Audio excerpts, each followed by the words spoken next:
cosas, de las emociones, darle vuelta a los 20 años, escribiendo artículos al casero, ¿no? Cuando Marcelo me pidió para hacer el libro, yo tenía muchos años de escritor y entonces fue una manera también de mezclar mis dos. Y como dice Jorge, también hay una parte que esto nos llevó unos 2 años. Él hizo terapia conmigo 5 años, también nos une la parte de la meditación, lo de él de trabajar como terapeuta, y entonces como que es muy organizado, cosa que yo soy un poco desorganizado, ¿no? Por eso, y en eso yo creo que hemos parido hijos así, porque conmigo me decía Jorge, pero con esto es para 3 libros, ¿me entiendes? Claro, tenemos que hacer solo uno, ¿eh? Claro. Y entonces, como que Jorge también ha tenido paciencia, ¿no? Y una creatividad en los matices, que yo creo que los matices son lo que a nivel de conciencia nos permiten ir reconociendo, ¿no? Lo que, claro, porque todos tenemos mucho la vivencia como antes que se inventara el cine sonoro, ¿no? Que las películas o las diapositivas que aparecía una escena, se cortaba y volvía a aparecer la otra. Como que nos vimos, nos reconocemos tristes y después nos volvemos alegres y no sabemos cómo es y esto ocurre también a las parejas, ¿no? Ay, de pronto tan unido que estoy y al rato ya no quiero saber nada.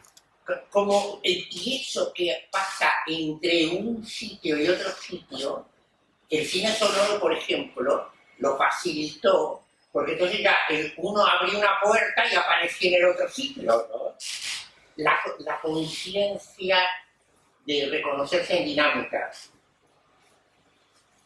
Y claro, y esto de las emociones, como van a pares, es aparte yo creo que una de las cosas que más cuando me di cuenta o tomé conciencia o las distintas circunstancias de la vida me hicieron tomar conciencia, eso de sentir, por ejemplo, miedo y alegría a la vez. En principio creía que estaba loco, pero me di cuenta que las emociones van a pares y generalmente hay una fuerza que nos lleva a retenernos y otra que nos lleva una que nos lleva a acercarnos y otra que nos lleva a contenernos, ¿no? En eso yo creo que, por ejemplo, Ray hizo un gran aporte, porque claro, Ray, o Wilhelm Ray, yo lo pronuncio mal, ¿no? Lo que... No vendrá a discutirte el nombre. Claro, una de las cosas que descubrió como el movimiento de contracción y expansión, porque Ray se había recibido de 23 años, así era un hombre muy joven. Pero tú sabes mucho de bioenergética, ¿no? Yo no tengo que A mí me parece que tú sabías bastante. Fíjate, bueno, Ray era se recibió muy joven, de 23 años, y lo conoció a Freud. Dicen que cuando se conocieron con Freud, estuvieron hablando como 24 horas. Dicen que a Freud le gustaba la coca, ¿no?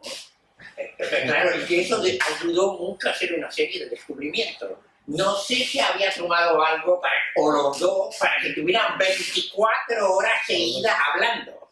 Bueno, la historia es que, claro, y Ray hizo discípulo de Freud. Entonces, claro, lo que Freud descubrió fue el inconsciente.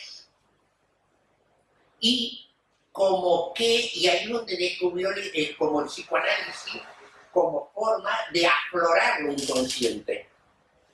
Y lo que entonces Ray decía, tiene que haber una manifestación corporal en que se manifieste lo inconsciente. Y entonces se compró un microscopio que en esa época era, claro, era el too much, ¿no es cierto? Y además lo que valdría, ¿no? Entonces se puso a observar los distintos fenómenos de la naturaleza y vio que en todo fenómeno vivo había un movimiento de contracción y un movimiento de expansión. Entonces pensó,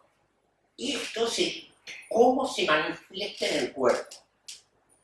Y entonces empezó la terapia cara a cara, que la persona contara lo que le pasaba, la dificultad que tenía, y veía cómo respiraba. Y entonces, según lo que iba contando, veía cómo jugaban los anillos, que bueno, después lo descubrió los anillos. Y ahí esto llevó que para mantener inconsciente algo, uno tenía que anestesiarlo de alguna manera, que es lo de las corazas musculares. Pero aquí lo que yo quiero hablar, que es la historia de la contracción y de la expansión. Entonces, ¿qué pasó? Cómo hay que ubicarse fines del siglo XIX, la reina Victoria, toda la represión. Entonces todo vino que había que soltar. A mayor orgasmo, menos neurosis, ¿me entiendes? Vino y es lo que decía el doctor Sarro, que es un hombre que fue discípulo de Ray, justamente, que yo he estado en conferencias de él aquí en Barcelona, decía, cuando éramos jóvenes, nos fuimos todos a Viena, porque decían que teniendo un buen orgasmo se iba la neurosis. Lo que descubrimos que abríamos los anillos, claro que respirábamos mejor, la energía circulaba, pero había dificultades de la vida que había que aprender a gestionarlas. Bueno, nos hemos salido con lo de la contracción y expansión. Por eso había 3 libros en el libro. En cada tanda que nos encontrábamos con Marcelo para hacer el libro, nos dábamos unas horas de charla con una grabadora y muchas veces se interrumpía la charla porque íbamos a hacer una meditación o una respiración que salía al curso del diálogo, ¿cierto?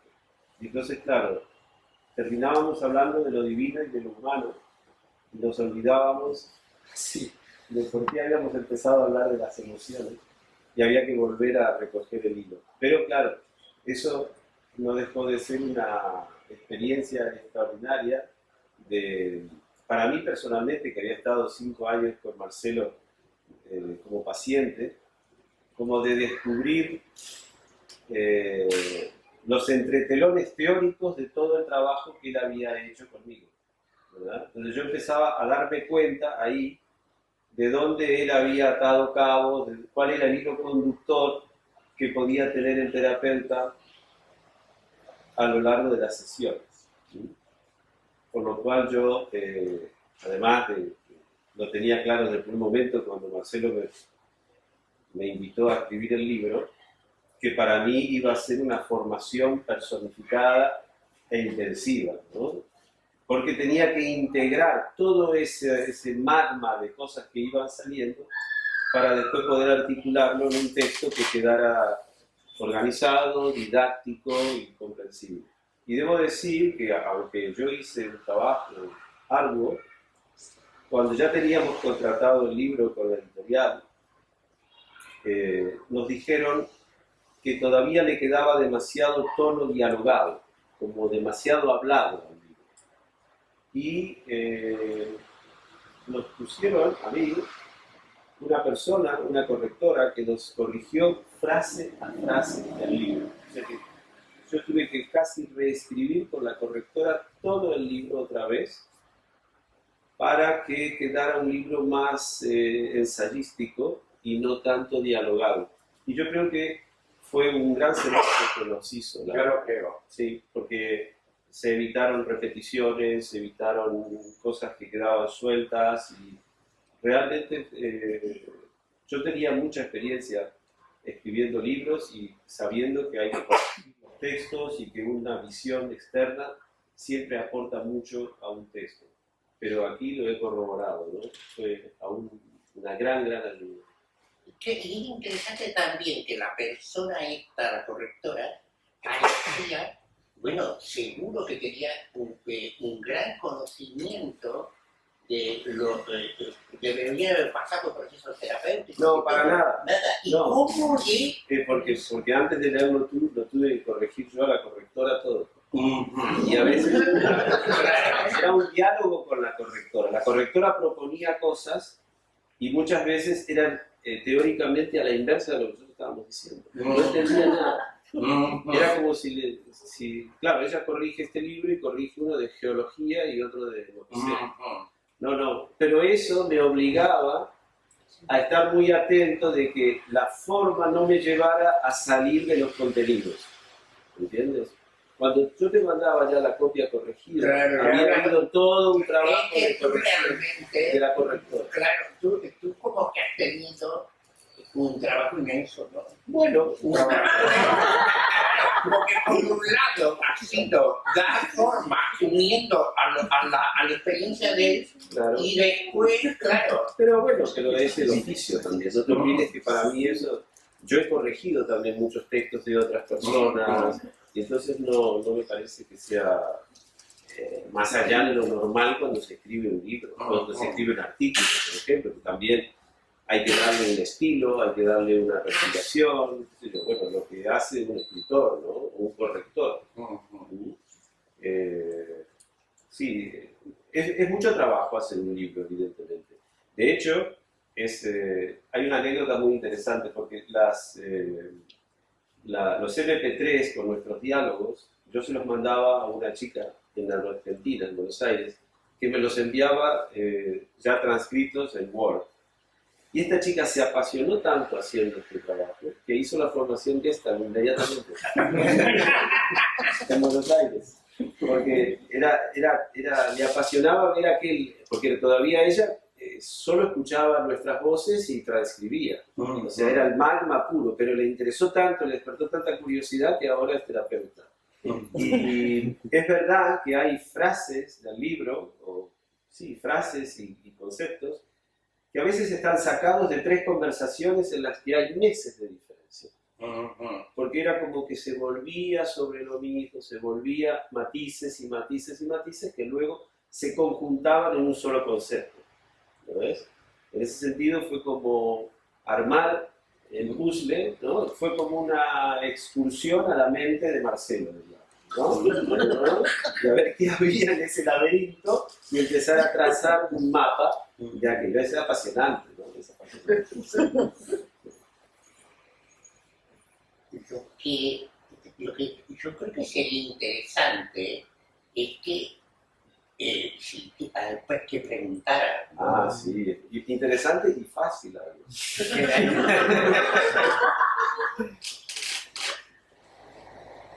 mí me sorprendió, mirando el índice, que las 4 emociones básicas están, digamos, al final del libro. Claro, antes se habla de muchas cosas,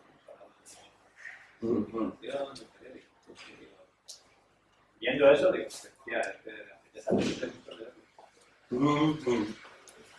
Sí, esto es un poco también producto de cómo se hizo el libro. Digamos que la estructura del libro reproduce, en cierto modo, el orden en el que se fue estructurando el discurso de nuestras conversaciones.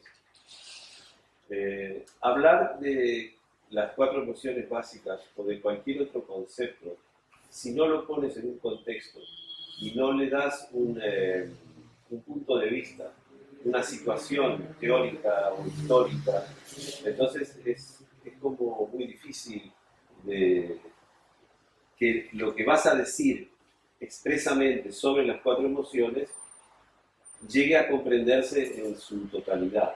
Entonces, es verdad, hay 4 capítulos referidos a las 4 básicas, más 2 capítulos referidos a la culpa y a la vergüenza, pero veíamos como que era necesario una introducción desde lo más básico de definir a una emoción, ¿sí? ¿Qué es interés? Era como romper algunos mitos populares que ya están como inscritos en nuestro lenguaje, que hablamos de emociones negativas, emociones positivas, emociones malas, emociones buenas, ¿sí? Y ahí hay una gran confusión entre lo que es malo y lo que es agradable, pero claro, si empiezas a hablar de que lo malo a veces es nutricio, tienes que darle un contexto para que la persona lo pille, ¿no? Entonces, hay que un poco como ampliar el campo, ¿sí? Situarlo, y yo creo que eso se fue dando naturalmente, sin que nosotros nos hubiésemos planteado una estrategia expresamente para hacerlo, ¿no? Claro, mientras hacíamos el libro, yo me di cuenta que estábamos hablando de las 4 emociones básicas, que en cierto modo era como una excusa para explorar el recorrido de Marcelo. ¿Ves? Entonces, a mí me pareció que, y se lo dije, creo que fue en el segundo o tercer encuentro que tuvimos, le digo, Marcelo, la riqueza del libro estará no en lo que tú sabes, porque lo que tú sabes, bueno, lo habrás visto o estudiado o lo puede saber otro, pero la experiencia tuya es lo que me interesa, porque de ahí es de donde saldrá la chicha del libro, ¿ves? Porque esto no lo estudiaste en una enciclopedia, es el fruto de un recorrido vital que se ha ido como integrando, ¿verdad?, en estratos. Y entonces, muchas veces hablábamos de su familia o hablábamos de cuando había estado en tal lugar o en tal otro, porque de allí, de algún modo, salía la fuente de su formación, que a veces están mencionadas y a veces no están mencionadas, ¿ves? Entonces, en ese sentido, yo creo que este libro, que informa sobre las 4 emociones básicas y es didáctico en ese sentido, yo creo que el valor más importante no es ese. Es decir, el valor del libro, y los que lo vais a leer ya podráis después corroborar o no, es que el punto de vista que está transmitiendo y la actitud ante la vida que está transmitiendo. ¿Ves? Es decir, a mí me parece que eso es lo más importante, porque justamente ya nos pasó en alguna entrevista radiofónica, donde hemos ido y los entrevistadores te piden fórmulas, te piden bricolaje emocional, herramientas. Claro, lo que el libro en última instancia está diciendo es que el trabajo sobre las emociones es el trabajo de la conciencia, el trabajo del conocimiento, y que es un proceso personal, no se vende como en la farmacia, una pastillita, te la tomas, o a la manera conductista vas a hacer esto y entonces vas a obtener lo otro.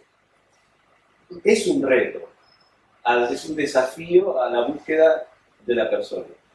Entonces yo creo que eso es lo más interesante del libro, porque todo el tiempo está dejando abierto el proceso de conocimiento de la persona. No hay una receta, ¿lo ves? Y yo creo que ese es el gran aporte que Marcelo hace de este libro. Y esto es importante porque en las entrevistas radiofónicas, en principio nos encontramos por la parte de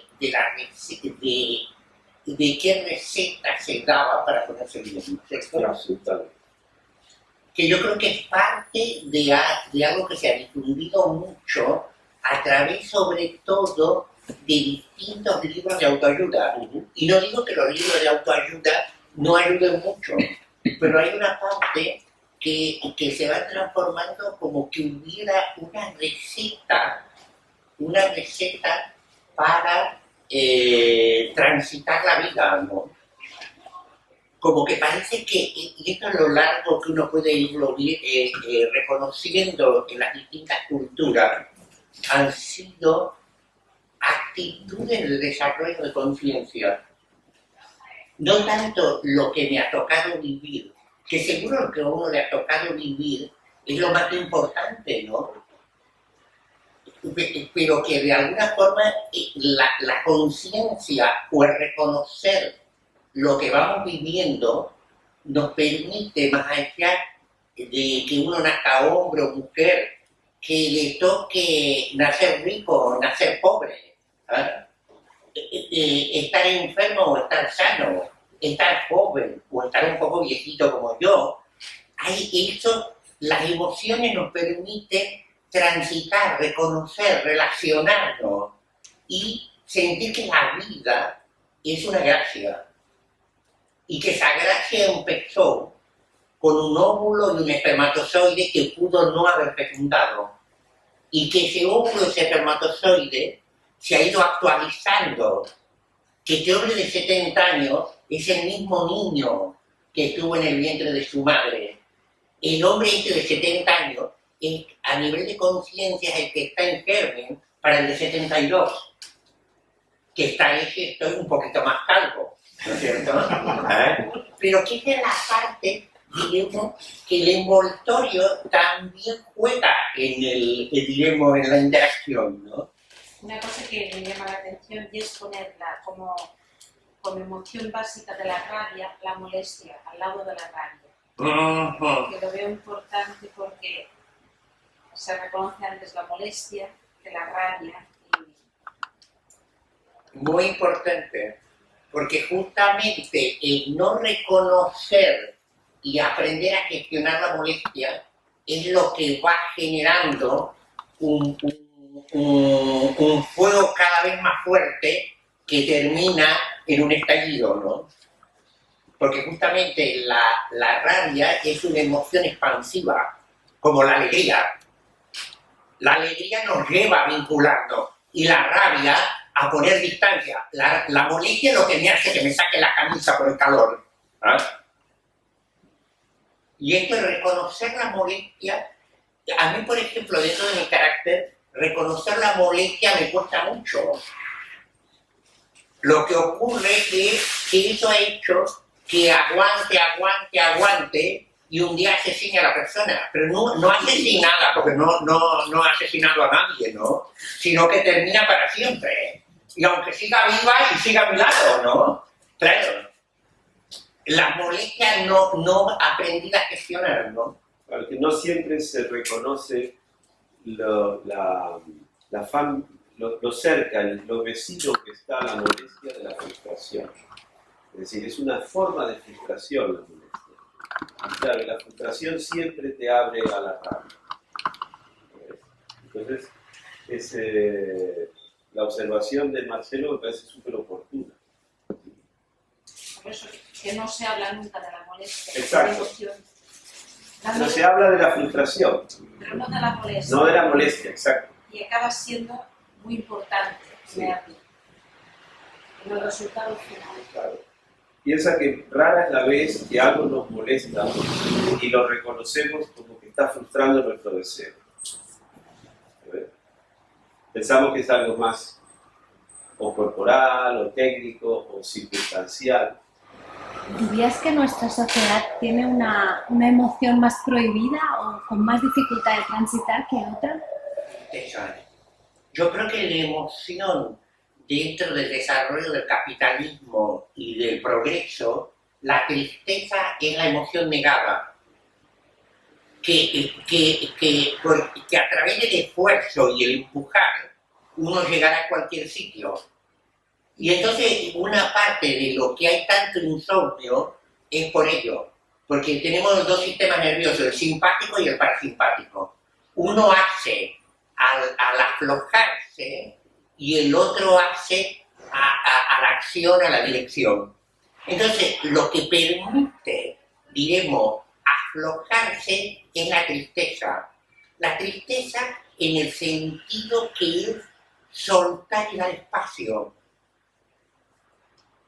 Y antes de dormir, uno tiene que dejar fuera, tiene que abandonar, tiene que soltar para entrar en el sueño. Si no suelta, cada vez sigue, no sé si en parasimpático o simpaticotonía, no sé cuál de los dos. La tristeza, y claro, la forma de no entrar a la tristeza es acción. Entonces lo que viene después es el insomnio, desmayo y ya el impacto. ¿Me entiendes? Claro, nos vamos así, ¿me entiendes? En escalada. Justamente hablábamos al principio de que está como muy instaurado en nuestro lenguaje, incluso el que hay emociones tienen mala prensa, que está mal, que no está bien o son negativas, ¿ves? Y evidentemente en el ejemplo que dice, la tristeza no está bien vista, ¿no? Esto lo podemos ver incluso, ¿se acuerdan? Hace unos años en aquellas chapitas que se vendían, donde estaba la sonrisa, smile, smile, smile, ¿ves? Como si tuviera que estar todo el día feliz, contento, riendo, ¿no es cierto? Y claro, no te enteras de la misa a la mitad, porque tienes que estar contento, entonces eso ya... Yo creo que aquí, un poco abundando la respuesta, en nuestra sociedad, basta con que cada uno de nosotros nos miremos un poquito para adentro y seremos representativos de la sociedad en la que estamos, ¿no es cierto? Y efectivamente la tristeza tampoco es una... La tristeza, que es un concepto que no sé si habéis leído Los Tristes Trópicos de Levi Strauss, que por algo se llaman tristes trópicos, porque justamente despiertan esa cosa que se llama la tristeza del metropolitano que va a las ciudades y a los pueblos de los trópicos y que entra en una cierta tristeza.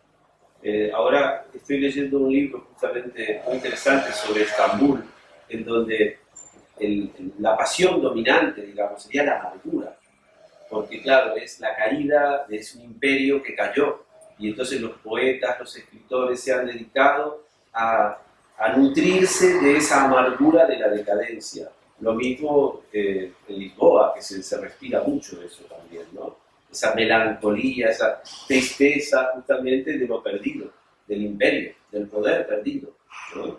Y aquí en nuestra sociedad creo que efectivamente la tristeza tampoco está muy bien vista, y posiblemente por la americanización que sufre también a través de Hollywood y de tantas cosas nuestra cultura, lo podemos ver en el tratamiento del duelo, en el tratamiento de la muerte de los familiares, con los sanatorios, con esa cosa un poco clínica que se le aplica a la muerte. Muchas veces el muerto no está ni ahí, es una cosa como mecánica, donde hay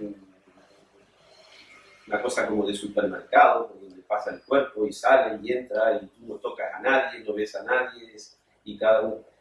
Cuando nosotros sabemos que todavía en muchas sociedades se siguen practicando los rituales de duelo que están marcados por lo que tiene que ser, que es por la tristeza, o por la fiesta, que es la polaridad, por la alegría, que no es negar la tristeza, hacer una fiesta con el muertito. Justamente, por ejemplo, en México, ¿no? Toda esta cosa de la celebración, de la muerte y de la fiesta, es porque son los dos polos, y entonces están muy cerca. La eclosión del llanto y la eclosión de la risa son somáticamente muy parecidas. Muy bien. En cada familia también hay una emoción negada. Como que cada familia es una emoción negada. Hay familias en que todo hay que seguir adelante, está negada la tristeza, en otras familias está negado el erotismo, en otras familias está negada la rabia. O el miedo. O el miedo. Y entonces como que la negación de las emociones en las culturas familiares hace que el niño no aprenda a gestionar esa emoción. Por ejemplo, una de las características que se ha dado mucho en la cultura nuestra ha sido que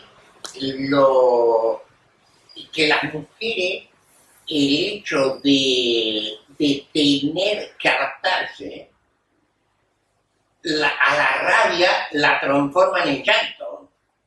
Entonces no es que tenga rabia, no es que tenga una pérdida, lo que tiene es ganas de morder, ¿me entiendes? Y de tirar algo a la cabeza del marido o de los hijos o de la opresión. Como los hombres, mucho dentro de la cultura, la ternura es algo que no corresponde a los hombres, el sentir la ternura o la fragilidad se transforma en chulería.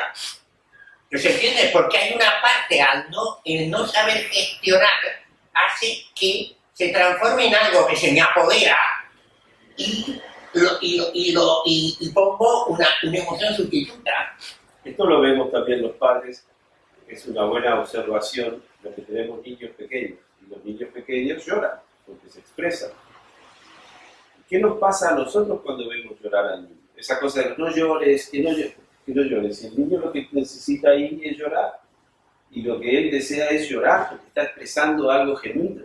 Pero a nosotros no siempre nos resulta fácil confrontarnos a la tristeza del otro, ¿no?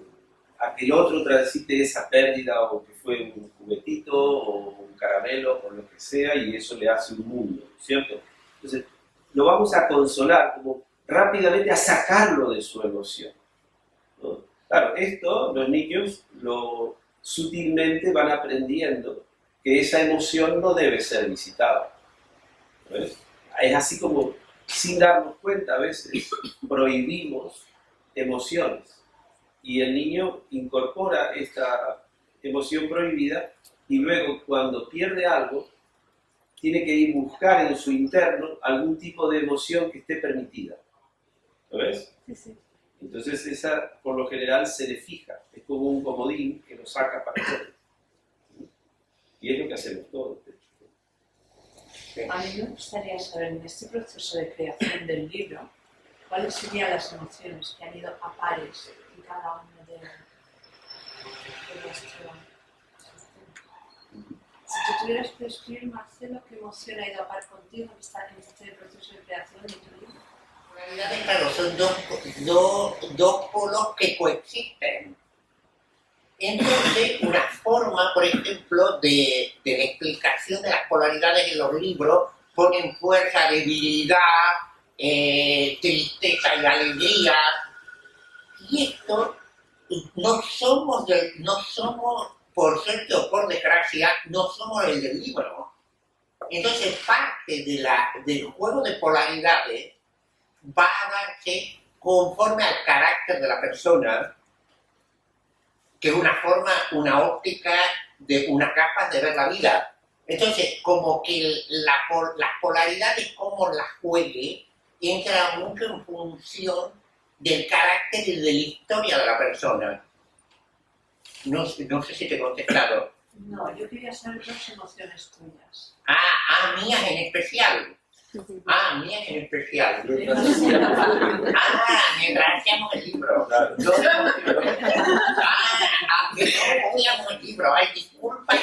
Pero ya está bien, ya está bien. Claro. A ver, esto que cada uno conteste lo que Yo de hecho en la introducción al libro hablo de eso, de las dos emociones que me causó cuando Marcelo me llamó para hacer el libro, y de las dos emociones que sentí cuando terminamos el libro, ¿no?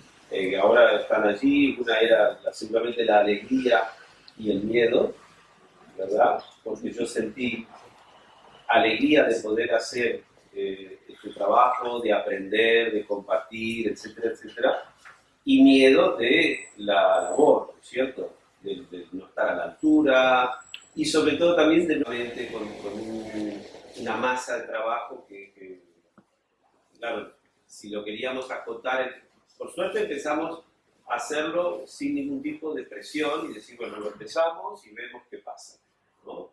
Y con digamos, con esta actitud lo fuimos haciendo, y a veces podían pasar 2 meses que no nos veíamos y no pasaba nada. Se iba trabajando. Y también fue lo que nos permitió también esperar pacientemente, porque el libro está fechado en 2012 y hasta que la editorial lo editó pasaron casi 1 año y medio, ¿no? Y eso también es... Yo tengo publicado 50 libros detrás y ya tengo muy digerido lo del tema de la espera. Ahora, Marcelo es uno que debe haber sufrido con un condenado, Porque claro, no tener fecha y ver qué va a ser dentro de un año, eso es, no sé, él lo podrá decir. Claro, yo lo que he transitado mucho ha sido por el miedo,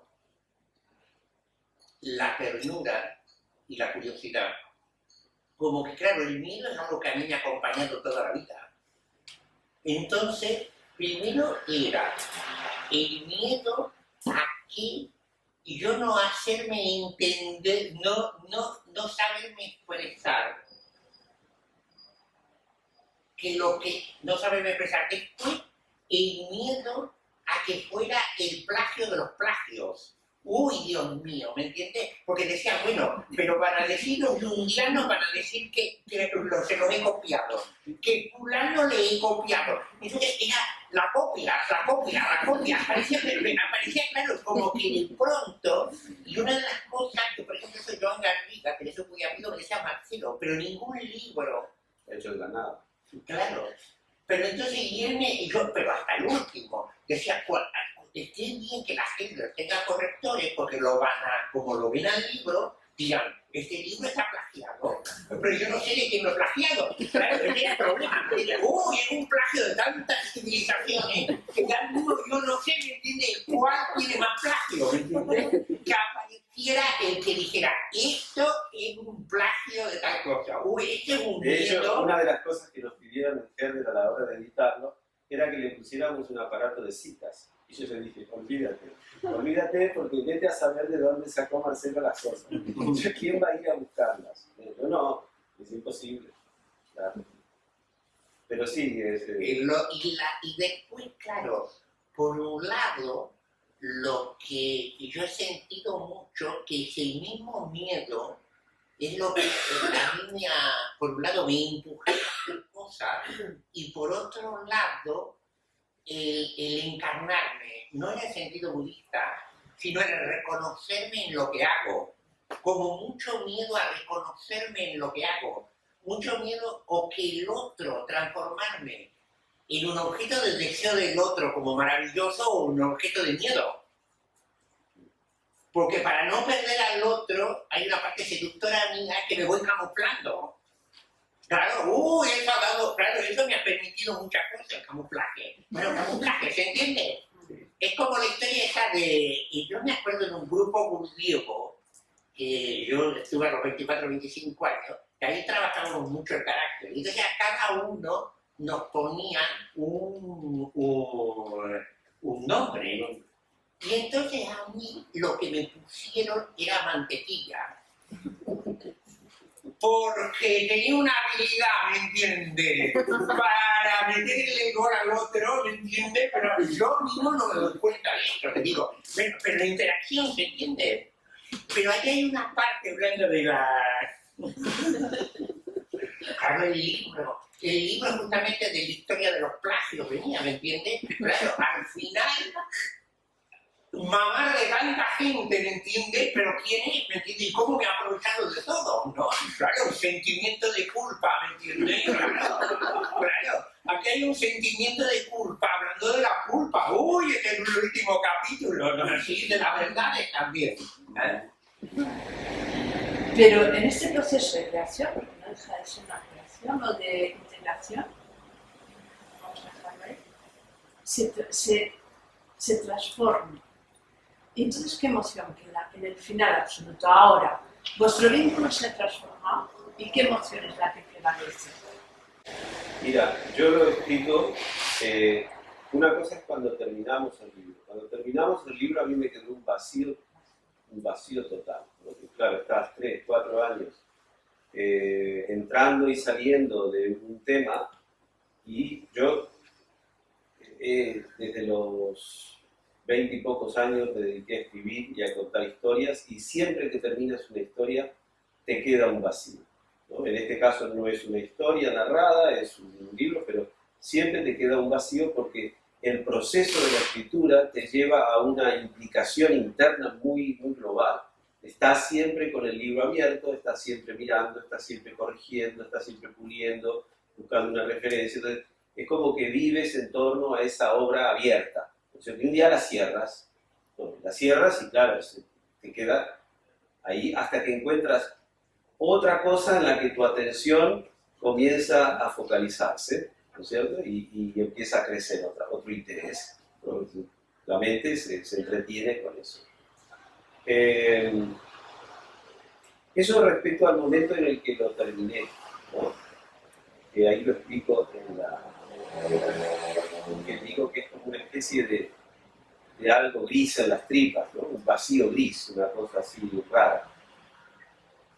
Ahora ocurre otra cosa. El libro, una vez que está hecho, a mí lo que me produce, en general, es una suerte de perplejidad. Siempre me ha ocurrido que aquello que ha sido, de alguna manera, mundo interno, se transforma en objeto. Y esa relación con ese objeto que sale del interno me deja perplejo, ¿no? Como una especie de incredulidad de que eso efectivamente es lo que yo hice, ¿no? Luego, este es un libro muy particular. Yo durante muchísimos años, unos 25 años, escribí guiones para historietas, para cómics, y he trabajado siempre en sociedad. Entonces, esto me ha también curtido mucho en comprender que para hacer una obra a dos es importantísimo dar un paso al costado. Es decir, tratar de no sentirse protagonista de la obra. ¿Lo ves? El protagonista es la obra. Y los autores somos como al servicio de. Y a mí, en este caso, en donde yo me situé en el lugar inverso al que me situaba siempre. Yo siempre he escrito el guión, es decir, he dado el contenido y la forma dictada para que alguien lo dibuje, ¿sí? Y en este caso, los contenidos venían de Marcelo. Entonces yo me situé en la otra silla, digamos. Pero la sensación que me queda es de paternidad igual que antes. Y en esto el Zen enseña mucho de que el vacío es la forma y la forma es el vacío. En literatura hablamos de que los contenidos y la forma es una sola cosa. No son dos cosas que van en paralelo, que las juntas y armas una obra, ¿verdad? Entonces, hay un sentimiento de paternidad compartida, ¿sí? En mi caso. Y como yo sé que la gran parte, el 90%, el 99% del libro, los contenidos son de Marcelo, pero hay muchos matices que son míos. Entonces, es como que se complementan, ¿lo ves?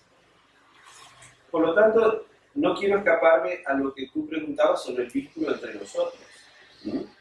¿Te imaginas? A lo largo del libro, a este señor, las rabietas que yo me pegué en soledad, cuando no entendía lo que quería decir, cuando tenía que buscar la referencia, cuando tenía... Todas las que quieras, se transita todo eso. Y la misma gratificación de la forma, porque esto es algo que los artistas conocen, la forma te gratifica.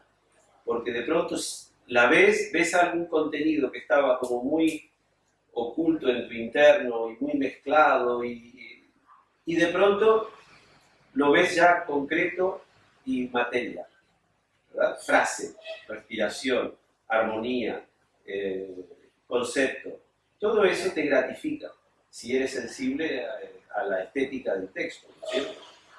Entonces había todo un juego de rabia, alegría, mucha dificultad, y lo que genera la dificultad en cada uno. Aquí es lo que dice Marcelo. La dificultad a alguien le puede resultar un desafío y entonces lo impulsa, y a otro la dificultad lo deprime y se retira. ¿Lo ves? En eso cada uno, y también en uno mismo, a lo largo de 2 o 3 años, con distintas lunas, distintas temporadas, con distintas vivencias tuyas, las mismas cosas te van produciendo otras. ¿Lo ves? Eso es lo interesante. Por eso es que escribir es trabajar con materia viva.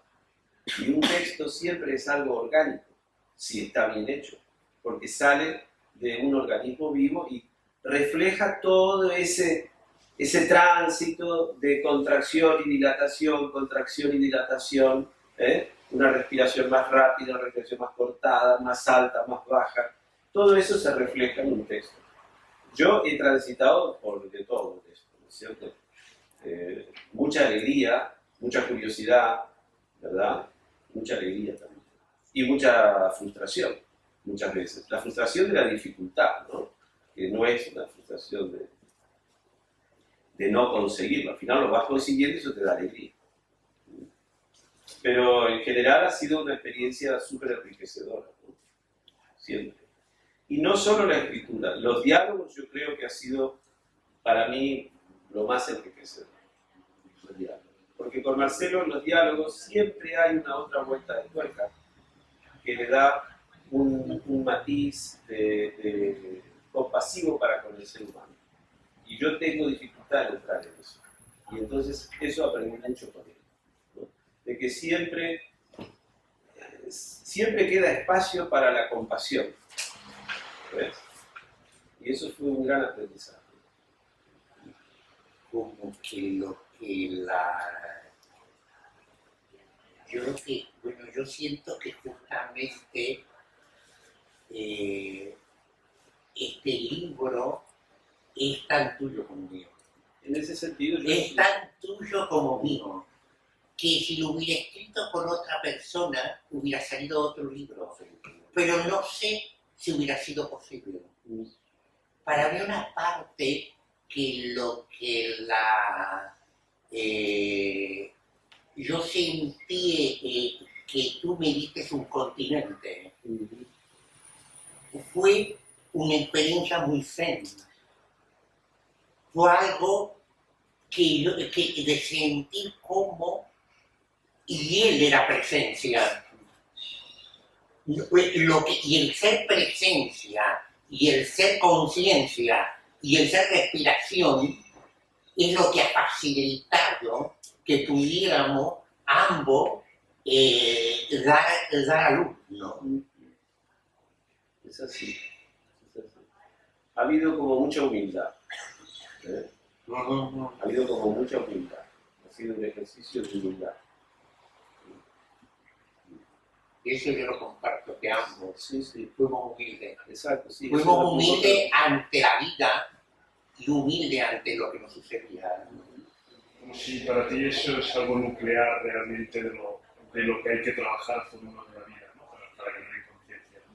Sí, porque es como que justamente yo siento que en la toma de conciencia de las emociones, el aprender a gestionarlas y el aprender a interaccionarlas es lo que nos permite el desarrollo como individuo y como especie. Y que las emociones nos permiten darnos cuenta que somos seres sociales y que la conciencia es individual, lo psíquico es social. No sé si he respondido.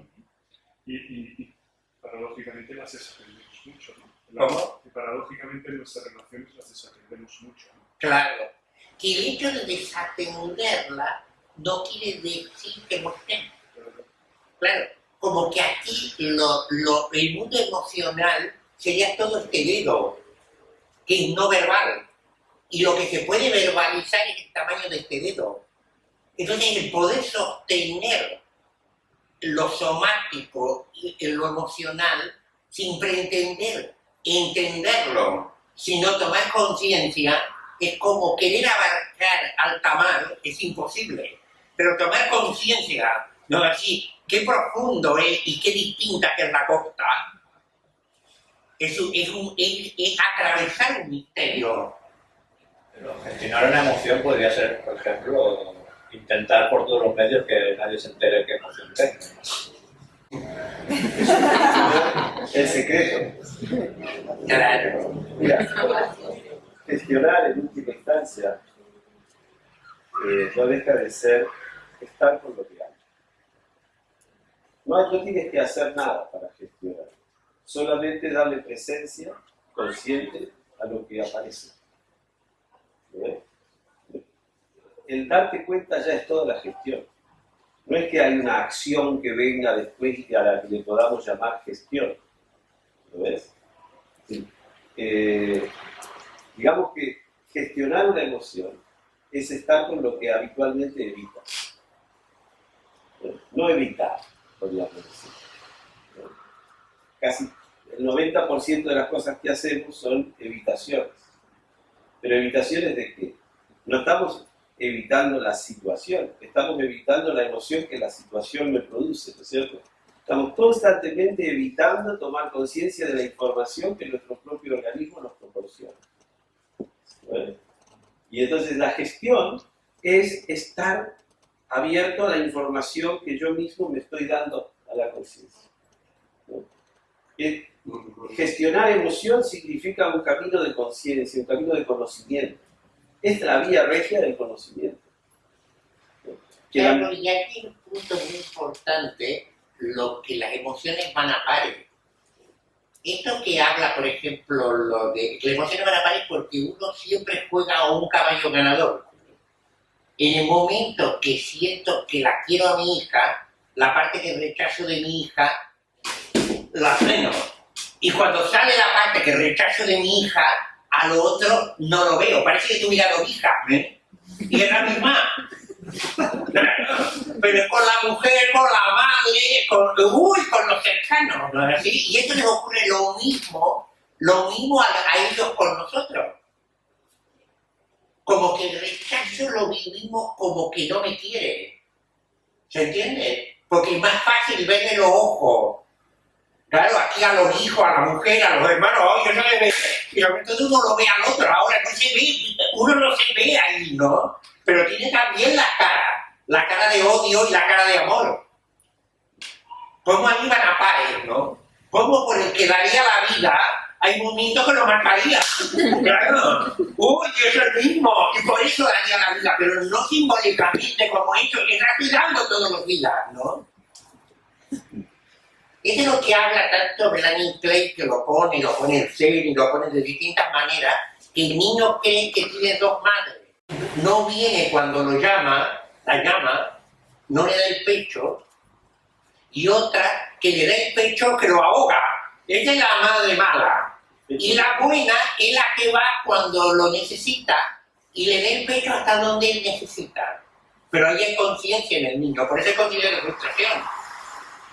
Y lo mismo nos ocurre a los adultos. ¿Crees que tenemos dos mujeres, que tenemos dos hijos, que somos dos, uno a la noche con la rabia y otro alegre a la mañana? ¿Me entiendes? No, es el mismo. Y hay una emoción dos emociones que están en juego.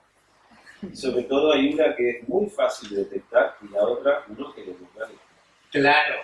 Entonces cuando descubres, te rindes y te abres a la segunda, ahí se te abre un punto de conciencia increíble. Ahí es donde realmente abre la caja de Pandora, en la segunda. Porque, claro, por algo uno no la quiere ver. La cuesta de ver a veces la primera. Exactamente. Claro.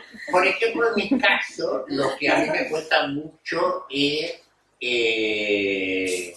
a mí es fácil, por ejemplo, como vínculo, el erotismo es fácil reconocerlo. Pero la ternura... y que yo muestro mucha ternura, pero reconocerla me cuesta mucho. Entonces, ¿qué pasa? Que la manera que tengo yo es de no entrar en la tristeza. Por ejemplo, con ella me ocurre que yo me doy cuenta muchas veces, cuando se va de viaje, que la extraño porque siento frío. Si no, no me doy cuenta, ¿se entiende? Digo, con el calor que tengo. A veces pensaba, me debo estar por ahí, eso ya viene la gripe. Pero entonces, claro, hay gripes que no se transforman en gripe, que coinciden, ¿no? Así. Lo que te das cuenta, cómo hay un emoción, pero la tristeza, la tristeza, como yo, la rabia, pero la tristeza, como perro, ¿me entiendes? Como al demonio el agua, ¿no? No es fácil, no es fácil. Pero cuando entro es muy importante porque me aflojo. Una de las cosas que, claro, de la función de la tristeza. Y eso me permite descansar también. Yo simplemente quería Así. añadir una cosita, y es que quitémonos de la cabeza de que a una emoción le corresponde una gestión. En cada situación habrá que estar con lo que hay, y no siempre es igual. Justamente si la emoción es importante, es porque es la que nos trae al aquí, porque no podemos sentirla después y no podemos sentirla antes. Entonces, la emoción es precisamente el anclaje que tenemos para traer la conciencia al presente. La emoción y la sensación corporal. Esa es la base de la meditación de Zazen, ¿verdad? Estás sentado con la atención puesta en lo que aparece en tu conciencia, acogiendo sin crítica lo que aparece en tu conciencia, que puede ser un dolor, puede ser una rabieta, puede ser un miedo, puede ser una tristeza, y vas viendo cómo desfila eso por tu conciencia, ¿sí? Tratando de establecer una relación no emocional con la emoción, es decir, una relación que trascienda lo emocional. En otras palabras, una relación amorosa con lo que aparece, ¿verdad? En la medida que tú le das espacio. Entonces vas encontrando que internamente tienes más y más espacio para acoger lo que va apareciendo, ¿verdad? Y no hay más. Y no hay más, porque no es que luego vas a hacer algo. Por lo tanto, no es lo mismo lo que te puede pasar a las 5 de la tarde que lo que te puede pasar a las 5:05. El modelo de la gestión que hiciste a las 5 puede no servirte a las 5:05. ¿Lo ves? Es del instante. Es del instante. En ese sentido, es una vía de conocimiento de sí, ¿verdad? ¿De conocimiento de qué? De nuestra dimensión trascendente. Porque sin esa vía a lo trascendente no le vas a dar espacio a la emoción. Te quedas siempre en la herida emocional y no sales de ahí. ¿En qué momento cerraste? ¿Eso decidisteis que habéis acabado? ¿Sentisteis que habéis acabado? ¿Estuvisteis de acuerdo en cuándo habéis acabado el libro? ¿Y qué revisiones os dio lugar después? Me parece que tuvo que ser curioso, ¿no? Yo creo que en esto lo que... Marcelo se cansó de ver. Y eso indicó que el libro estaba terminado. Es como que vas dando vuelta a las cosas y dices, a ver, queda algún aspecto, bueno, tal vez queda este otro aspecto. Vuelves nos reunimos varias veces después de la lectura. ¿Qué te parece? ¿Quedó algo en el tintero? ¿Se podría añadir más? Y bueno, en este proceso añadimos capítulos, porque claro, tal vez podemos aquí añadir esta parte, lo otro, quitar. Fíjense, por ejemplo, que en el índice del libro no hay nada de emociones y enneagrama. Con todo lo que Marcelo ha trabajado en enneagrama, no hay una sola palabra sobre emociones y enneagrama. ¿Por qué? No porque no hayamos entrado a verlo, sino porque cuando entramos a verlo, nos dimos cuenta que era otro libro. Era otro libro, era tan vasto el abordaje que había que hacerlo desde el enneagrama, que era otro libro, y ya hubiese sido, bueno, ponerse a hacer un libro sobre el enneagrama y las emociones. Y entonces, todo lo que habíamos hablado y redactado sobre eso quedó en la papelera, no se usó. Claro, Y también con otras cosas. Con Jung. Con Jung también, claro, con Jung. claro. Cuando empezamos con el tema de Jung, ¿dónde cortas con Jung? Empiezas con Jung y ¿dónde cortas? Y claro, entonces hay que dejar, ¿cierto? Con el tema del trabajo corporal, también se achicó mucho, se dejó lo que se podía, porque, claro, y la danza, y los biorritmos, y claro, que era infernal. Nos dábamos cuenta que abrías un capítulo y aquello era una arborescencia de cosas que o él había practicado, o yo había practicado, o yo había leído, o el otro había escrito, y claro, eso hubiese sido hacer una enciclopedia. Y no. Pero en eso lo que yo siento que Jorge tiene mucho más poder de encarnarse, ¿no es así? De poner límites sin cortar, ¿no es cierto? Porque tuvimos la satisfacción de sentir que cerrábamos algo dejando abiertas puertas, ¿se entiende? Sí. Porque debe ser muy frustrante, o si no, tal vez nunca se acaba el libro, ¿no? Sí, y eso te frustra mucho, ¿no? Claro, o tal vez. A mí, en todo caso, ahora que lo leo y ya lo leo como una cosa ajena, se me ocurre que dejamos de poner cosas importantísimas. Como te decía, había un despliegue. De hecho, el otro día le comentaba a Marcelo, el libro de las emociones está por escribir. Esto ha sido la introducción. Es decir, de lo que... Es verdad, porque es un poco como que ya está, ¿no? Está masticado, está digerido, está hecho y bueno. Pero eso te abre a mucha comprensión, ¿no? A mí me siguen cayendo fichas de cosas que ya están escritas, eso pasa, ¿no? Que tal vez solo las entendí desde un punto de vista intelectual y con el tiempo y también con la experiencia la voy como viendo en la vida, ¿no? Entonces también eso me abre nuevas perspectivas. Y además que en esto, por ejemplo, yo como que durante 2 años no lo he leído. Y ahora y de pronto abro capítulos para leerlo. Y hay cosas que de pronto, claro, es como si lo hubieran escrito otro, pero referente a algo que he dicho yo. Por ejemplo, no sé, hay una parte que dice algo muy fuerte, que yo sentía que la había asesinado a mi madre viniendo aquí. Parece que lo he dicho así. Y eso ha sido una vivencia fuertísima y está perfectamente explicada. ¿Y cómo es la vivencia que me elegía a mí? Yo me elegía a mí. Pero la vivencia del abandono, tal vez Ori lo haría distinto, pero igual me hubiera tenido que pasar por un sacrificio. Lo que no quise es, después, por no elegirme a mí, amargarme culpándola a ella.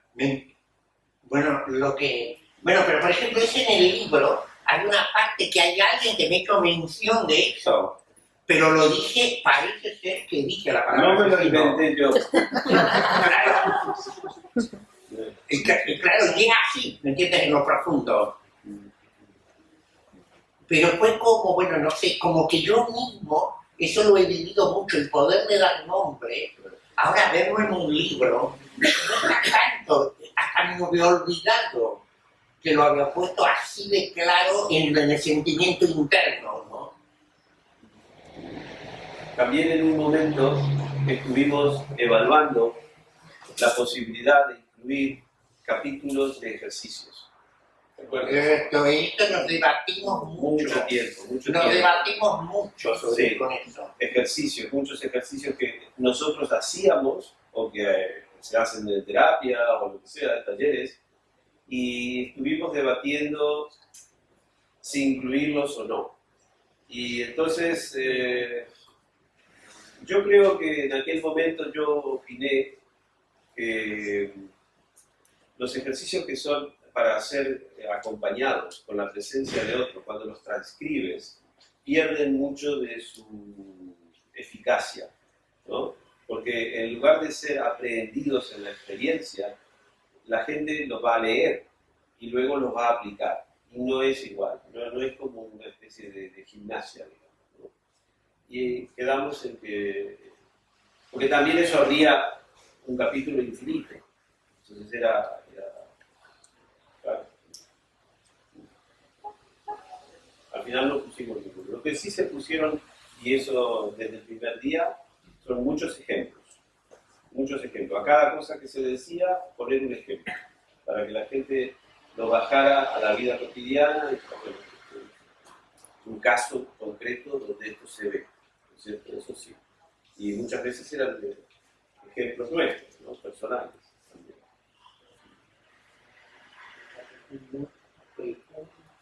yo ahora siento la alusión, porque es algo que quería preguntar y me estaba repitiendo, pero no sabía.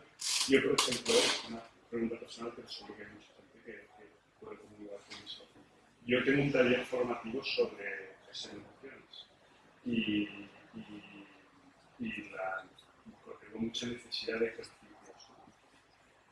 ¿Cómo voy a poder yo traducir eso en ejercicios, este nivel? ¿Qué me puede aportar a mí este libro a la hora de yo poder desarrollar ejercicios?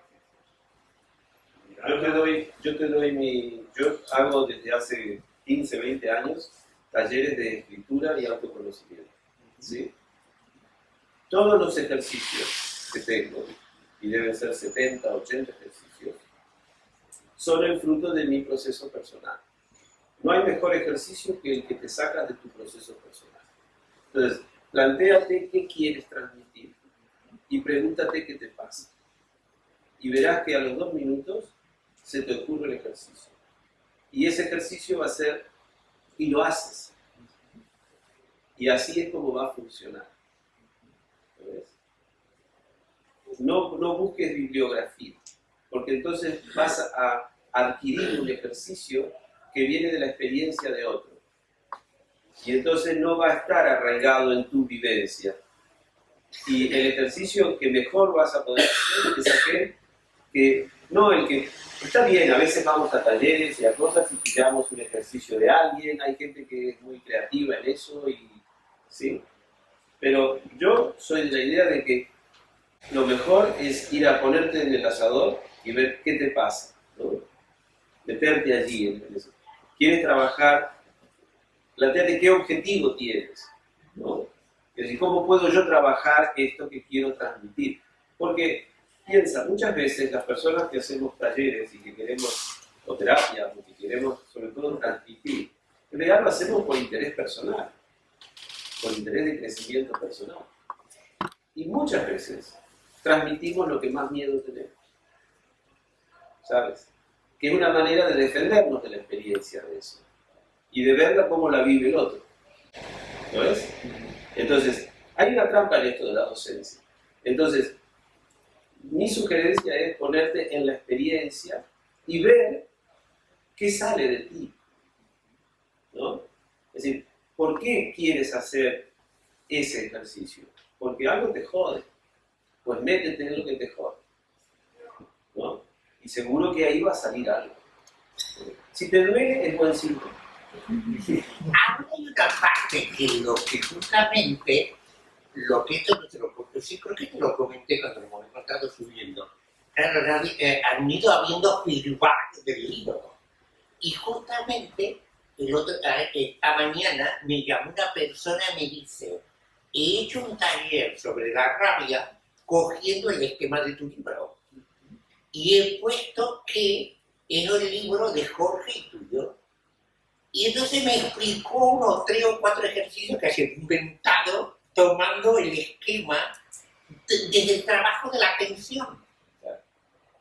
Porque hay desde el trabajo de la atención. Porque nosotros trabajamos como que esto viene del budismo también. ¿Sí? Lo que existen 2 tipos de atención. Uno la atención concentrada y otro la atención flotante. Entonces parte, para ir reconociendo las emociones, hay un punto que el centramiento en la respiración y ver en el aquí y en el ahora, aumentar la capacidad de estar en el aquí y en el ahora a través del centramiento respiratorio. Y desde ahí poder ir reconociendo las emociones que me van emergiendo. Y de ahí respirarla e irla transitando con un continuo de conciencia. Como que llevar la atención y, bueno, una de las cosas que no hemos puesto ejercicio justamente era más para que se transformara en una actitud de un desarrollo. Y a mí, por ejemplo, que dijera esta chica, le digo, mira, qué bien que les he encontrado una utilidad práctica. Claro. No un ejercicio concreto, sino una utilidad práctica, y dice que voy a dar otro taller. Ve cómo vas recreando lo que estás interaccionando y lo que estás reconociendo tú, ¿no? Y ella, por ejemplo, una de las cosas que vio muy clara en la polaridad, que trabajaba la rabia, cómo salió la tristeza. porque fue, bueno, en ese taller parece que eran padres con niños pequeños, se trabajaba justamente, era taller de padres con niños pequeños, cómo la tristeza, y cómo se vive la rabia con niños pequeños y cuál era la polaridad que conectaba cada uno. Y era la tristeza.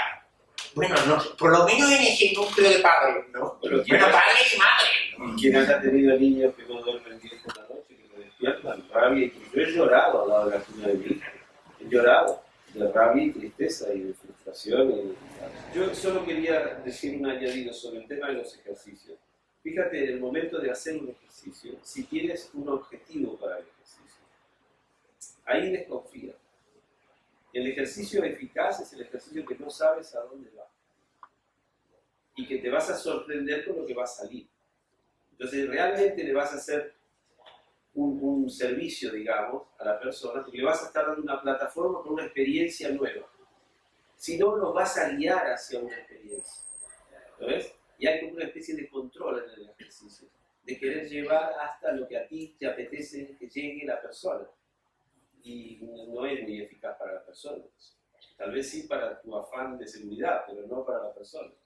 ¿Lo ves? ¿No? Dejar, proponer y a ver qué le pasa. ¿Qué le pasa? ¿Qué va a salir? Ahí. Claro, ahora hay una parte que yo creo que lo que, tanto a nivel individual como a nivel grupal, como que se mueve mucho la polaridad de la curiosidad de lo desconocido y la apertura de una cierta confianza con respecto a poder reconocer lo que me pasa. Y esto ocurre mucho, que si en un grupo todo es llevar a la experiencia de lo que está sucediendo y poderle dar nombre un poco a la experiencia de lo que está sucediendo, le permite uno reconocer y confiar más en lo que está pasando.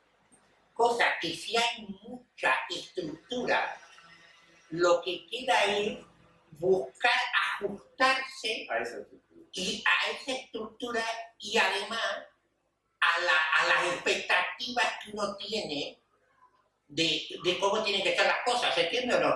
Claro, porque tenemos mucho asociado que lo que digo bien, si lo repito, me voy a estar feliz. Y si me duele algo, si lo evito, voy a estar mejor todavía, ¿me entiendes? Y claro, y parece que las cosas no van así, ¿me entiendes? Claro, de tanto comer o de tanto tener relaciones sexuales termino harto, ¿me entiendes?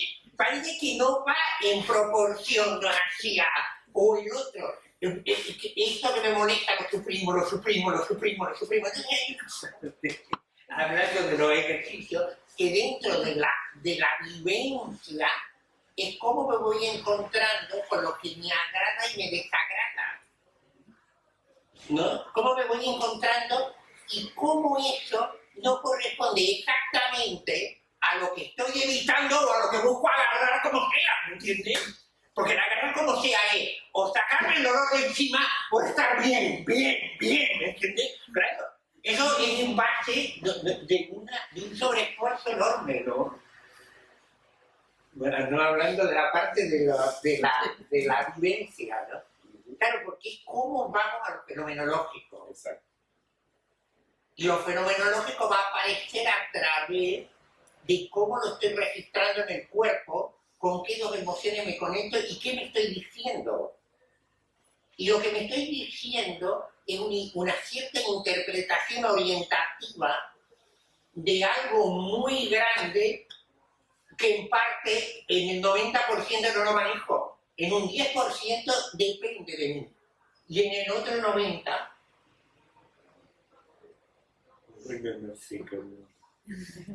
¿Una pregunta más?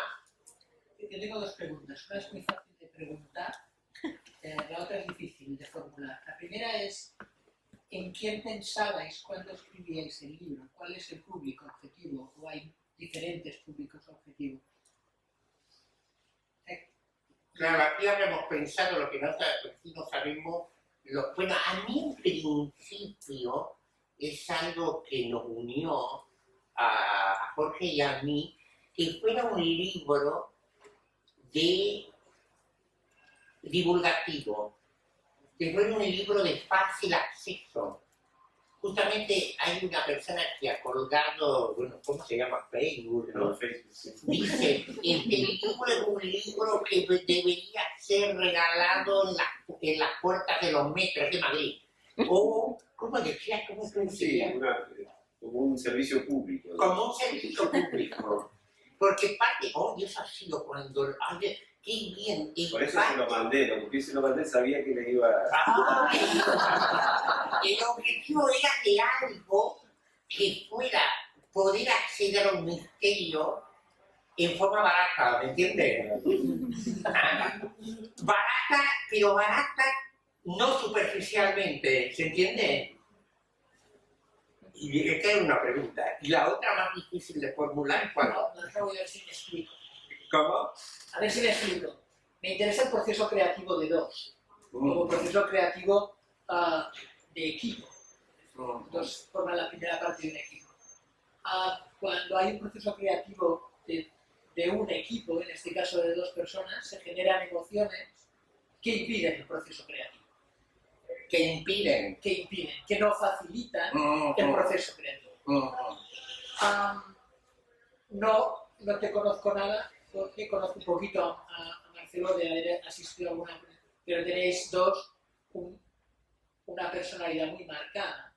Y muy difícil.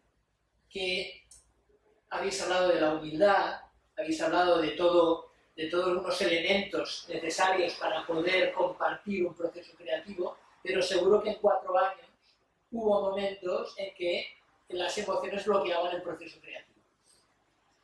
Entonces la pregunta es, ¿quién las gestionaba? ¿Quién de los dos? O sea, no conozco de dónde vienes, pero poquito a poco, por lo que vas diciendo, intuyo que tienes una experiencia importante en lo que es la identificación y la gestión de las emociones y todo el proceso, pero al final la pregunta es, ¿quién debe de gestionarlas? Y una subpregunta que sería, y para facilitar el proceso creativo, gestionando esas emociones, no las propias, sino las del otro, ¿las debemos de aflorar o debemos mantenerlas ocultas hasta que el otro es capaz de verlas? Entonces, ¿Veis por dónde voy? escribir un libro, ¿no? Sí, como son las yo voy a tratar de... Yo voy a tratar de... Pero es parte del libro, ¿no? Yo ya dije que he trabajado muchos años con dibujantes y los dibujantes no tienen el ego más chico que los escritores. Mi consigna, que es la que trato de transmitir en todos los talleres de creatividad, porque este problema que estás diciendo no solo bloquea en los trabajos de equipo, bloquea en el trabajo personal, individual también. Mi consigna es máximo compromiso, mínima identificación. Máximo compromiso significa poner lo mejor que sabes y todo lo que puedes en hacer el libro, pero tú eres un agente co-creador del libro. Así lo escribas solo. La escritura es un proceso de escucha. Si tú no haces vacío y no escuchas, estás redactando. Y si quieres escribir, tienes que escuchar. Todo libro tiene un narrador, que no es el autor. Es una voz que hay en el autor. Yo he escrito 50 libros, también he escrito 500 historias, con 500 narradores distintos. Todos soy yo, pero ninguno soy yo. Es sentarse, hacer vacío y ponerse la antena a la escucha de la voz del narrador de esa historia. ¿Lo ves? En este caso, estaba claro que la voz que tenía que aparecer era la de Marcelo. ¿Sí? Entonces yo tenía que ser un canalizador, de alguna manera, de la voz de Marcelo. Y de hecho, muchas de las cosas que tal vez yo quise dejar, pero por la corrección se perdieron, aunque no del todo, porque su voz es tan característica que no se perdió, es el ritmo. Porque no te olvides que el texto no es ni los contenidos, ni la gramática solamente, ni nada. Es también el ritmo, es decir, la respiración, la puntuación. Y en la puntuación me peleé mucho con la correctora, porque yo quería guardar, aunque sea un poco, de la energía de Marcelo, que es la que transmite. ¿Ves? Marcelo no transmite por la lógica gramática que habla, transmite por esas énfasis, por esas respiraciones, por esos exabruptos, y claro, eso, si tú no lo mantienes, pierdes la esencia de lo que él está transmitiendo. Entonces, eso respecto a cómo es para no bloquearse, digamos, ¿no? Sí. Lo importante es la obra. Nosotros somos agentes co-creadores. Así me lo tomo yo. Y en cuanto a la gestión, había una cosa que decía, ¿quién tiene que gestionar? La gestión de la emoción es siempre individual. Si nosotros estamos enseñándole a nuestros niños justamente a que ellos aprendan poco a poco a hacerse cargo, lo último que hubiese yo pretendido es yo tener que gestionar las emociones de un socio. ¿Te das cuenta? Nos pelearíamos. ¿Por qué? Porque yo entonces estaría controlándolo o tratando de que él haga lo que quiera yo. Y aquí se trata de que los dos hagan lo que quieren. Para eso es responsabilidad de cada uno gestionar su mundo interno. A nadie le toca gestionar el mundo interno del otro, así lo entiendo yo. No sé, Marcelo. Yo sí, a mí me parece muy interesante la pregunta, porque lo que Claro, yo he tenido distintas experiencias muy limitadas, por ejemplo, en narcoterapia. Para narcoterapia tiene que haber algo muy profundo entre dos personas para ver al amado, que es más allá de los dos. ¿Se entiende? Y esto, por ejemplo, yo he tenido en eso para mí ha sido una bendición encontrarme con él, porque entre los dos nos hemos trascendido y hemos cuidado al amado o a la amada. ¿Se entiende? Esto, por ejemplo, ocurre mucho yo doy terapia de pareja y lo he dado con mi mujer y ahora lo doy con mi hija, hace 3 años.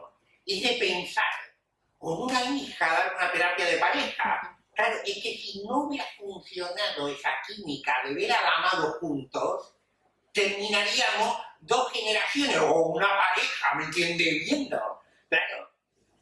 Y esto, claro, o se da o no se da, ¿me entiendes? ¿No te parece? Sí. No se puede inventar, no puede haber la buena voluntad. Y hay una parte de la gestión que le corresponde a cada uno. ¿Vale? Sí, absolutamente. ¿Te hemos contestado? Sí, pero Boni, como dicen en Vesta. ¿Ah? me cuesta pensar que en 4 años estabais biorítmicamente tan conjuntados que siempre había esa facilidad para gestionar la emoción interna de cada uno y estar en el mismo punto. Eso me cuesta pensar. Ahora tú piensas que más hemos sido amantes que matrimonio. Y los amantes se encuentran Con un objetivo. con un objetivo. Además hemos sido amantes, que era algo que era maravillosamente y eternamente transitorio, ¿no? Los matrimonios son para toda la vida. Pero los amantes se encuentran a horas determinadas en momentos importantes. Claro. Eso siempre viene saludablemente emocionalmente. Entonces mi pregunta no es, está claro que cada uno debe gestionar sus emociones, ahí podemos estar de acuerdo, pero a veces el otro está bloqueado para gestionarlas, a eso me refiero. Seguro que alguno llegó con rabia, o alguno llegó con la alegría, pero lo que es superlativo a la alegría, y eso le producía la incapacidad para crear. Mi pregunta es si eres capaces de hacerle ver al otro dónde estaba, o hay que dejarlo. Yo creo que el amado se imponía. Yo creo que siempre estábamos, piensa que tanto para Marcelo como para mí, nuestras agendas son infernales. eran momentos muy cualificados en los que encontrábamos un rato para poder trabajar en el libro. Yo creo que nuestra motivación era absoluta. Y cada uno iba a, como dice, de partido a partido a dar lo mejor de sí, y así me hablo, ¿no? Es decir, íbamos a hacer el libro. Y esto es, mira, yo he tenido la experiencia de escribir un libro con ilustraciones, con un dibujante en París. Se iba prepublicando en un diario alemán, nosotros no conocíamos la historia. Yo a lo largo de 6 meses estuve viajando una semana por mes a París, me encerraba con él en su estudio y seguíamos la historia. Luego yo venía, escribía otras cosas, él dibujaba otras cosas, hacía otras. Y esa semana, otra vez, ¿te imaginas? Cada uno con su familia, cada uno con sus historias. Y ese proceso de dejarse fuera para dejar simplemente al autor, esa es la clave. Porque entonces es donde puedes retomar el hilo, la vibración de la voz, del estilo. Porque claro, yo por otro lado estaba escribiendo otros textos con otros puntos de vista, de otro tipo de historias, otras cosas. Pero entrar allí era a mí dejarme fuera y a él dejarlo fuera y estar solo los autores de esa obra. ¿Lo ves? Y eso es un proceso como de desidentificación de lo que estás haciendo y un máximo compromiso con lo que estás haciendo. Contrariamente, no es que no trate de contestar a lo que estás preguntando, es muy interesante, pero es que yo no tuve la experiencia de esta dificultad. No tuve la experiencia de esta dificultad. Es más, creo que justamente la presencia del otro en un cierto momento desbloquea. ¿Entiendes? Por el compromiso que hay. El compromiso de trabajo, el compromiso afectivo, el compromiso de la responsabilidad de hacerlo, ¿no? De aprovechar el tiempo. Yo no tuve esa situación, ¿no? En cambio, sí conozco perfectamente, y por eso es que he desarrollado tanta investigación sobre esto, el fenómeno del bloqueo escritural o creativo. ¿Sí? Mira, la creatividad es jugar. Si nosotros perdemos el sentido del juego, es decir, de suspender la crítica, ¿lo ves? No te olvides que yo venía de 5 años de terapia con este señor. Yo, si lo conociera, ¿por qué fui a hacer yo terapia con él? Yo vengo de la práctica del Zen. Cuando vienes del Zen, que ya te has pelado el culo durante años en un cojín, lo último que vas a buscar es alguien que te caiga cómodo. Entonces no sabes que no aprendes nada. Él era la persona más incómoda con la que yo podía hacer terapia. Entonces, claro, fui para mí. ¿Lo ves? Y eso significa que yo al menos tenía, en el caso con Marcelo, tengo un entrenamiento de... ¿Ves? Aquello del clavito en la puerta, ¿no? Deja tu ego antes de entrar. Claro, déjalo porque si no, no te sirve. No vengas a perder dinero y tiempo. Entonces, para mí es automático. Yo no juzgar. El bloqueo viene del juicio. Del juicio hacia lo que hacemos, hacia quién somos, hacia lo que vamos a hacer, lo que no nos van a querer, tal vez no nos acepten, tal vez nos rechacen. Ese es el fenómeno, es decir, la identificación con la obra. Claro, aquí, cuando hay dos, es mucho más fácil no identificarse con la obra, porque es de él, yo soy el amanuense, el escriba, se lo hago, ¿eh? Hay como un me digo que es como que, y entonces de distancia, es una distancia. Yo creo que ese fue un poco el porqué. Realmente yo no tuve la experiencia en ningún momento de tal vez en soledad ante la dificultad, sí. ¿Viste? De maldecir a Marcelo por no decirle las frases enteras, sí, claro, 1000 veces. Pero eso ya era parte del negocio, digamos. ¿No? Ya me conocí en terapia con la frase. Claro, entonces hay otro elemento también aquí que es importante tal vez ver, y es que desde el primer momento sabíamos que no era un trabajo por dinero. Y tanto Marcelo como yo somos personas que producimos excesivamente, que trabajamos mucho por dinero. Y el poder darte un rato de ir a trabajar por gusto, yo creo que eso alivia muchísimo también todas las dificultades. En ese sentido es como te regenera. Es que no esperas que te paguen después. Y sabes que después los derechos de autor son una bicoca, que no te los juegas para nada. Es la satisfacción de hacer algo por hacerlo. Yo creo que eso ayudó mucho. Y para mí fue como sentir que tal vez ningún editorial lo va a querer, ¿entiendes? Como que eso estaba bueno, era posible, ¿no? Y que justamente que la Helder dijera que sí, por lo mismo que tiene una difusión en Latinoamérica y todo, era sentirle algo, ¿me entiendes? Que yo en mi ciudad di terapia cuando tenía 25 años y he recibido mucha formación. Que llegara a distintos sitios de Latinoamérica lo vi muy importante y que la gente, pero claro, los libros no dan dinero, salvo que bueno, uno se transforma en Bucay, ¿me entiendes? Pero eso, claro, como yo he tenido tantos pacientes que escriben muy bien y no se han hecho millonarios, yo ya eso lo sabíamos. La tentación, claro, o que tú escribes tan bien y has ganado dinero y con eso, claro. Pero no, pero hay una libertad desde ahí también, ¿no? Sí, es verdad. Es como jugar. Es gratuito. Bueno, supongo que la vas a echar. Ya podemos ir. Muchas gracias a todos. Muchas gracias.